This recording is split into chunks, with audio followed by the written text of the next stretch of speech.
When the design process for new technology begins, it often starts brilliantly. What's good about that?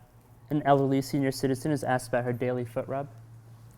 The path is fantastic. A painter watching his paint dry has looked at with genuine curiosity his techniques and typical processes well noted. It's journalistic, qualitative, without fail enlightening. It's a practice that can unmask new opportunities, uncover unknown yet common problems, illuminate regular routines, and find those things that are actually important to the end customer. And just a few weeks of these open-minded observations and conversations with customers is a marvelous first step that many smart people in technology use today. But then the creativity stops. The amazing stack of unique problems is forgotten. The rich pile of specific insights disappears. Instead, from the unique opportunities emerges the expected. Organic insights are morphed into mechanical results. One of a kind is turned into a square peg for a square hole because screens come before problems.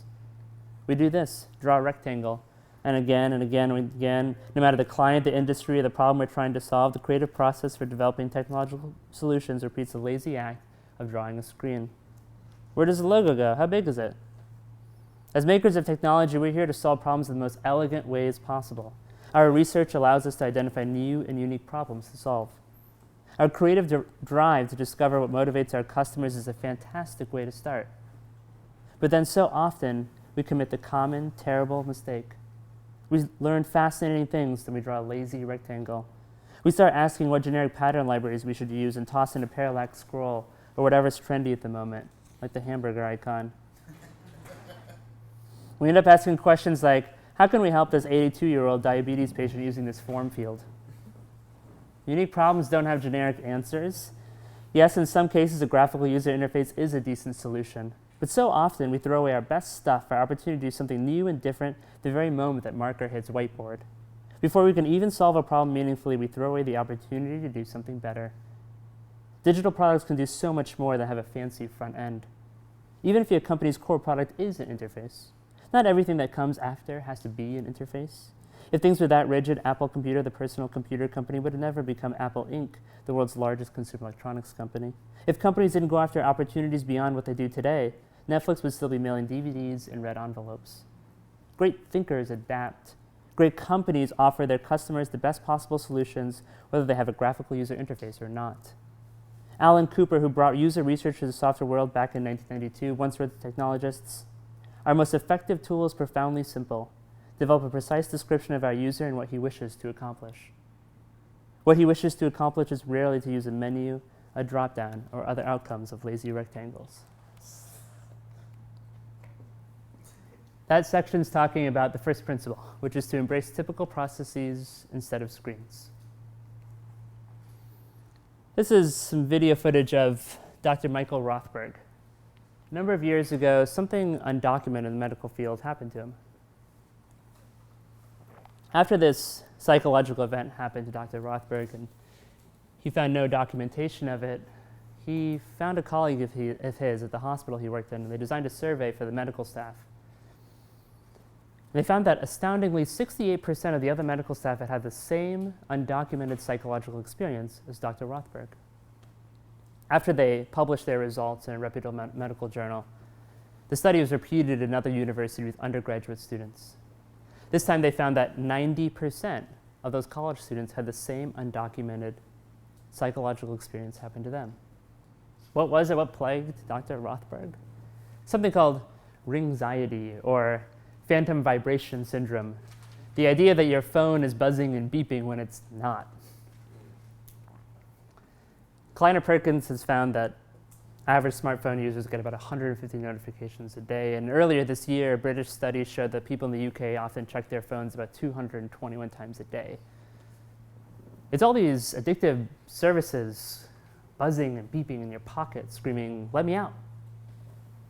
I think there's a different way of making technology. I think there's a smarter way of going about it.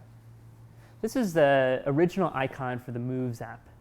Released a number of years ago. They've been acquired by Facebook. They have a different app icon now. But conceptually, there's something really interesting about this when I first saw it. Visually, it's not stunning, but conceptually, it shows a phone in a pocket.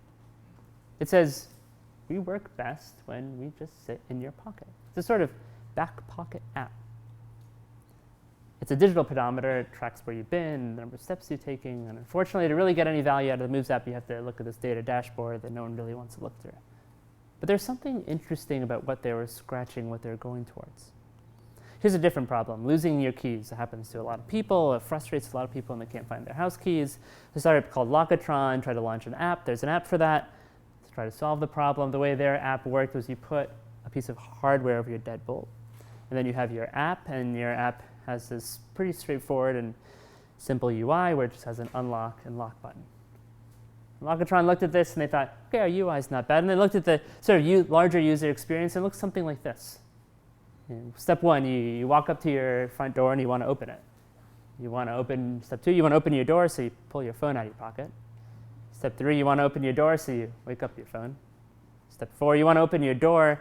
At the time, the iOS, you had to slide to unlock it. Step five, you want to open your door, you enter your PIN code. Step six, you want to open your door, you hit the home button to exit the last open app. Step seven, you want to open your home door, so hit the home button to exit your last open group. Step eight, you want to open your front door, so you swipe through a sea of apps. Step 9, you want to open your front door, so you find the Lockatron app, you hit tab to launch it. Step 10, you want to open your front door, but you got to wait for the app to load. Step 11, you want to open your door, and so you hit this giant unlock button. Step 12, you want to open your door, so you open your door. Something felt wrong to them when they looked at the actual user experience, when they actually drew people and the environment.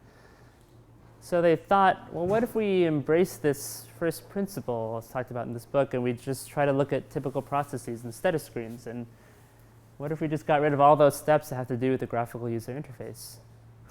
Is this possible? Can we just have someone walk up to their door and unlock it and open it? When they looked at it this way, they thought, yeah, we can just put a Bluetooth radio into our deadbolt and activate a Bluetooth radio when you walk up to that deadbolt. And someone could just walk up to their door and the door unlocks and they open it. It was a back pocket app. It was an app that delighted you by not leaving your pocket. They went from the screen-based thinking that we've been doing for the last 2 decades to screenless thinking, embracing the data and the sensors, the things that are available to us now, and where I think we're headed. When they played that video on Kickstarter, they generated over $2 million. That's really good for a door lock.